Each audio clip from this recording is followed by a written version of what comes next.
Bienvenue à toutes et à tous dans cette nouvelle analyse de chapitre où aujourd'hui nous allons analyser le chapitre 27 de Dead by Daylight. Et dans ce nouveau chapitre nous allons accueillir une nouvelle tueuse et deux nouveaux survivants. Et bien entendu, comme toutes les autres analyses de chapitre, nous allons d'abord parler de la tueuse, de son pouvoir, puis de ses compétences. Ensuite on va parler des deux survivants et de chacune de leurs compétences. Puis nous allons finir par la map, même si en vrai pas vraiment parce que vous allez voir qu'il n'y a pas réellement de map dans ce nouveau chapitre. Puis bien sûr on terminera sur mon avis global de ce chapitre.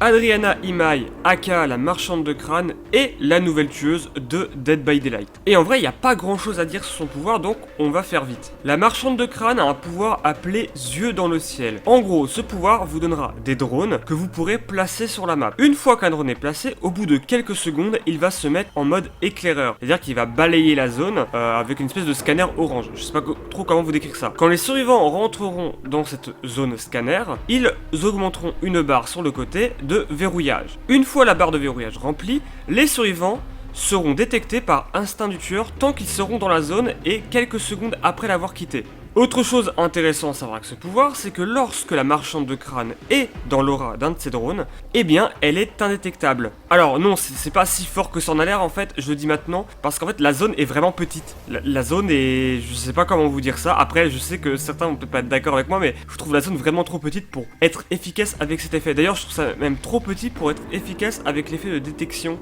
avec le verrouillage. Surtout que le verrouillage, je l'ai pas dit, mais il est vraiment long, parce que oui, dans ce chapitre là j'ai pu tester la tueuse et faire quelques parties avec contre des bots, mais quelques parties avec quand même, et le détection est vraiment longue. C'est pas un truc qui se fait rapidement. Après, le statut indétectable donné par les drones peut vraiment être intéressant, mais que dans certaines maps et que dans certains loops. Par exemple, j'ai pu remarquer que les drones étaient réellement efficaces dans les maps en hauteur, style Raccoon City et Silent Hill, parce qu'en fait, les drones, si on les met à un étage au-dessus, ils vont aussi scanner en bas. Parce que oui, les drones voient à travers le plancher et voient à travers les murs et les objets. Et ça, franchement, vu leur inutilité en jeu, pardon de le dire, c'est plutôt une bonne chose.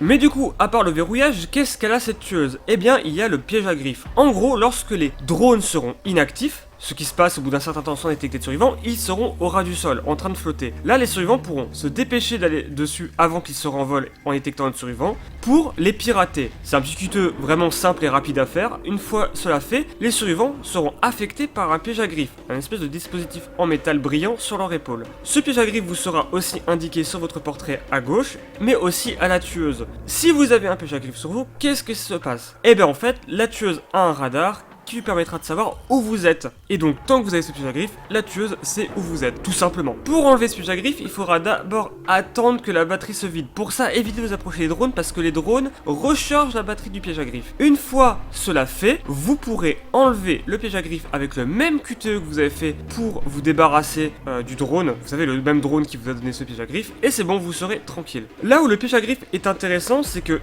effectivement, savoir où est un survivant, c'est une très bonne chose, et surtout que c'est vraiment une espèce de lame de Damoclès sur les survivants qui voudraient désactiver un drone. Donc la strat, elle serait de mettre des drones sous des générateurs pour forcer les survivants à le désactiver, et ensuite trouver ces survivants grâce à leur piège à griffes et savoir où ils sont. Après, les effets, on va dire, moins bien, c'est que le piège à griffes ne vous propose aucune solution d'anti-loop, vraiment. Donc ça, bon, voilà, on a déjà vu des tueurs comme Sadako qui sont vraiment pas ouf à cause de ça.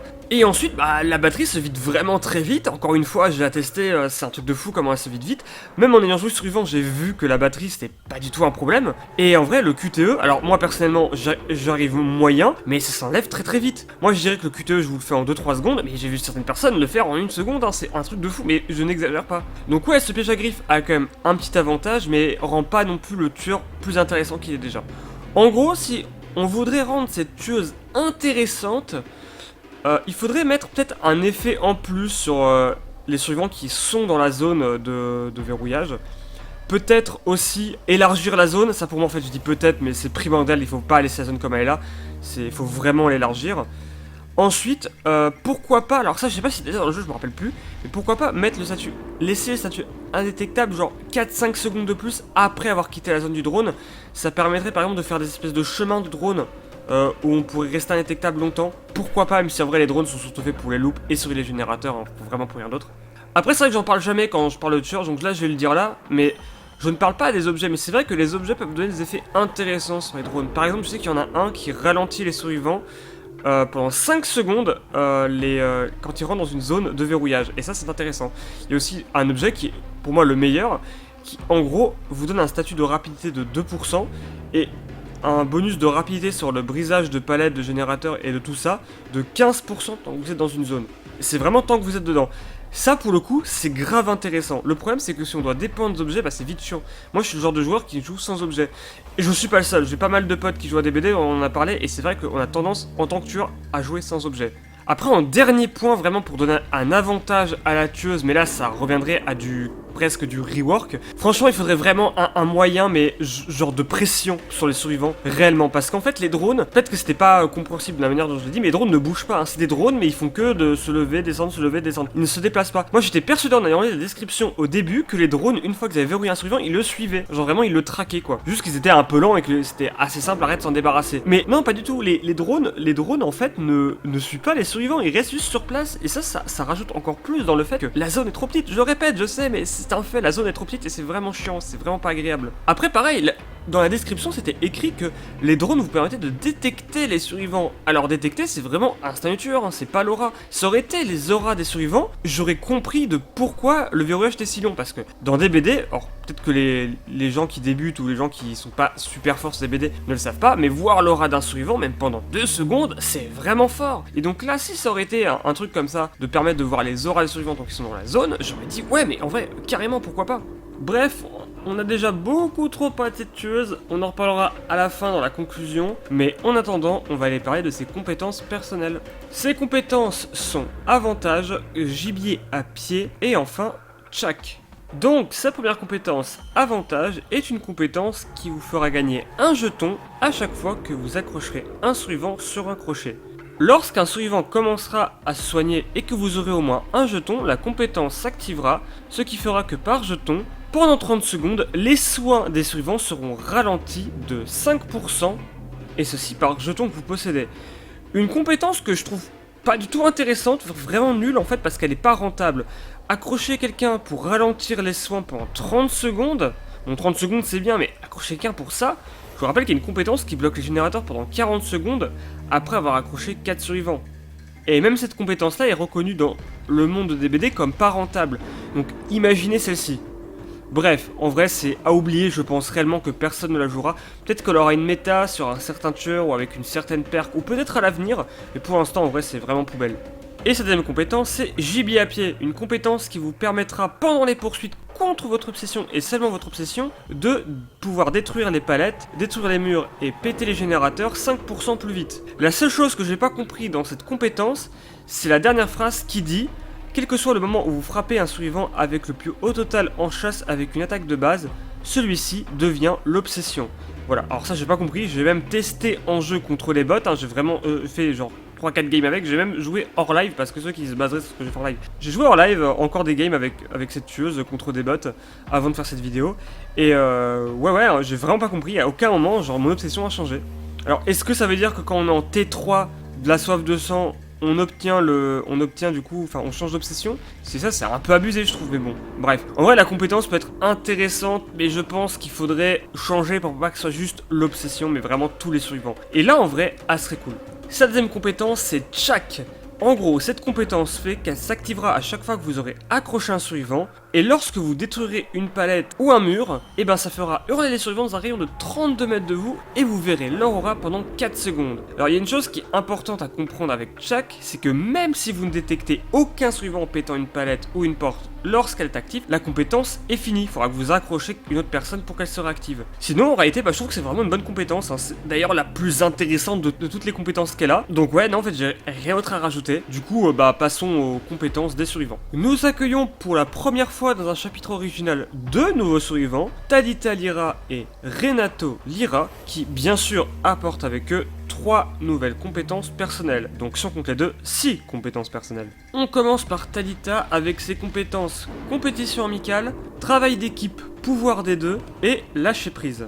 compétition amicale est une compétence qui fera que vous et les autres survivants qui auront terminé de réparer un générateur recevrez un bonus de 5% en rapidité dans la réparation des générateurs. Et ce bonus reste pendant 75 secondes. Il y a une chose qui est importante à savoir et qui n'est pas écrite dans la description, c'est que cette compétence ne s'active pas si vous terminez un générateur tout seul. Vous devez absolument terminer un générateur avec quelqu'un pour avoir ce bonus. En vrai, ça peut être une très bonne compétence si on joue avec d'autres gens qu'on connaît en vocal par exemple. Sinon, je pense pas que ça peut être utile, ou alors faudra forcer en jouant avec des compétences comme lien par exemple pour trouver les survivants qui sont déjà sur des générateurs et les finir avec eux.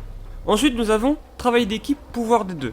Une compétence qui s'activera à chaque fois que vous soignerez un autre survivant. Tant que vous restez ensemble à moins de 12 mètres, vous irez 5% plus vite. Le bonus de rapidité se désactive si vous vous séparez ou si l'un d'entre vous se prend un coup. Alors, est-ce que cette compétence va être intéressante? Eh bien, simple pour le savoir, vu qu'en fait, il y a une autre compétence qui lui ressemble énormément à quelques détails près, c'est la compétence de Heather, pacte de sang. Et maintenant, on va se poser notre question, est-ce que les gens se servent de pacte de sang? Non. Donc, voilà. Pour moi, cette compétence-là, c'est pas intéressant, personne ne va la jouer, à part dans peut-être certains builds un peu même, mais c'est tout. Suivant. Dernière compétence, lâcher prise. Après avoir effectué un saut en courant par-dessus un obstacle, la compétence va s'activer. Tant que cette compétence est active, tous les sauts que vous ferez en courant seront silencieux. Et ceci pendant 6 secondes. Mais si vous réussissez un saut dans ces 6 secondes de temps, et bien le timer se réinitialisera à 6 secondes. Donc vous pourrez enchaîner les sauts tant que vous voulez. Ils seront silencieux tant que vous aurez 6 secondes. Alors déjà je vais le dire, mais c'est vraiment rapide et silencieux en pas bien. Voilà. Ensuite, 6 secondes, c'est vraiment pas beaucoup, surtout pour l'effet que c'est. Et en fait, on dirait que c'est une compétence qui a été pensée pour, pour nous faire loop dans une zone tout en juke le tueur. Sauf que généralement, si tu juke le tueur, c'est ok des fois pour gagner du temps, mais c'est surtout en fait pour le semer et prendre une avance sur lui, voire carrément le perdre. Donc je vois vraiment pas l'intérêt de cette compétence. En fait, si cette compétence pourrait être forte, mais sur la map du docteur. Sinon, en vrai, il y a aucun intérêt. Voilà, ça en est fini pour la première suivante. Maintenant, on va passer au second, Renato Lyra. Ses compétences personnelles sont coup de sang, travail d'équipe, discrétion collective et enfin, joueur arrière. Et on reprend avec coup de sang, une compétence qui s'active seulement sous plusieurs conditions. Déjà, vous devez être à un crochet de la mort. Ensuite, vous devez être en bonne santé, en train de courir et affecté par l'effet de statut épuisement. Une fois cela fait, vous pourrez activer sur le bouton de pouvoir, comme pour des dards par exemple, et là vous perdrez un état de santé. Mais vous vous remettrez de votre statut épuisement et vous obtiendrez un effet de statut brisé qui, pendant 20 secondes, une fois ces 20 secondes terminées, vous récupérez votre santé que vous avez perdue.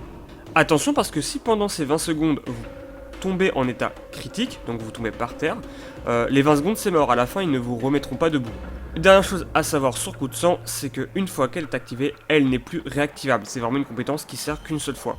Et du coup, un avis très bref sur coup de sang, je dirais juste que c'est une compétence qui a l'air réellement intéressante. Et en fait, là, on a abordé 4 compétences, on a enfin une qui a l'air viable en jeu. Après, je me demande si ça va réellement être joué ou non, mais dans tous les cas, ça a l'air d'être une bonne option, surtout pour des tueurs qui, par exemple, en fin de partie, pendant le endgame, essaieraient de focus un survivant. Franchement, ça pourrait être vraiment sympathique, mais je pense pas non plus qu'elle va être très utilisée, mais qu'on va quand même la voir. Seconde compétence de Renato, travail d'équipe, discrétion collective. Alors, je vais être très vite. Comme notre compétence travail d'équipe, sauf que là, à la place d'aller plus vite, vous ne laissez pas de marque d'éraflure. Et encore une fois, j'ai envie de vous dire, c'est gardien en moins bien. Voilà, j'ai rien d'autre à rajouter. Suivant.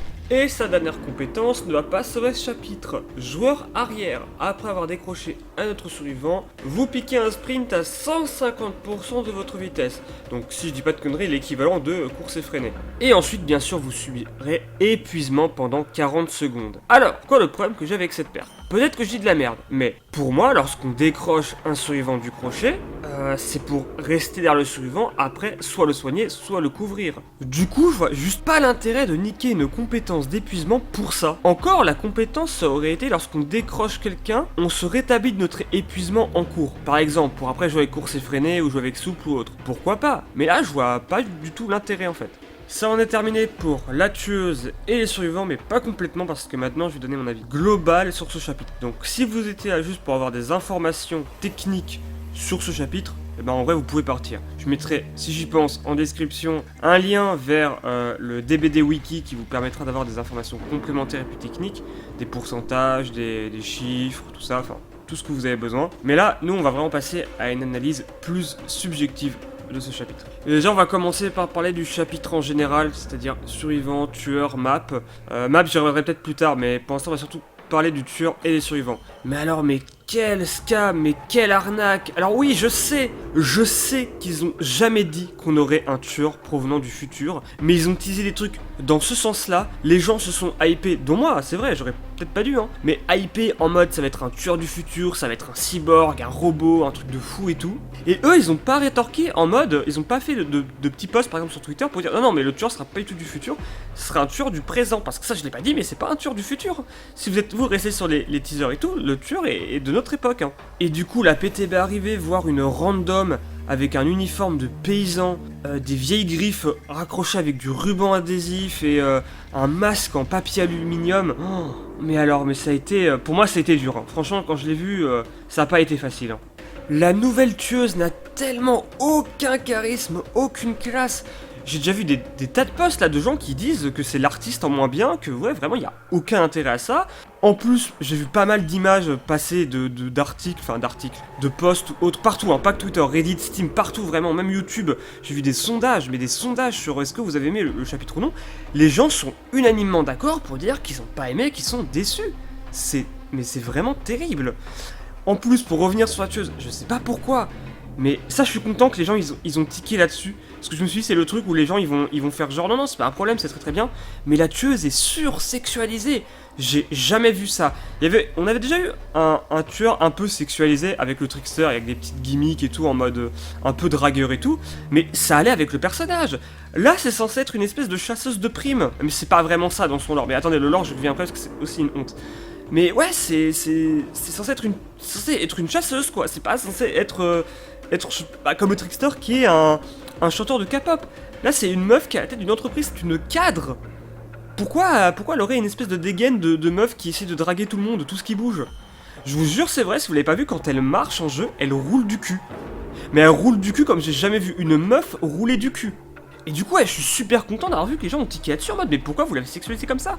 Même jusqu'à son Mori. Son Mori, c'est vraiment le pire Mori, si on compte pas les vieux Mori avant la nurse. Vraiment le pire Mori in-game existant, je pèse mes mots. C'est vraiment honteux quoi. C'est vraiment... je tape sur l'épaule du survivant, je l'embroche comme Freddy mais en moins gore, et il y a un drone qui passe juste dire bonjour dans le coin de la caméra mais il sert à rien. Enfin bref, c'est honteux franchement, je trouve réellement, pardon, mais il n'y a rien qui va avec cette tueuse. Je suis terriblement déçu. Je suis même à un stade où je me demande, pour la première fois, mais vraiment très sérieusement, si les développeurs avec ce flot de haine et de mécontentement, ils vont pas rework de A à Z l'apparence de la tueuse. Très franchement. Parce que pour moi, même son pouvoir, franchement, comparé à l'apparence et au reste, ça va. C'est terrible à dire, mais ça va. Son pouvoir, c'est vraiment pour moi Dredge tier, c'est-à-dire on va la voir rarement, voire très rarement, on va quand même un peu la voir, parce qu'il y a quand même un moyen de la jouer, quoi, qui peut être intéressant sur certaines maps, mais c'est tout.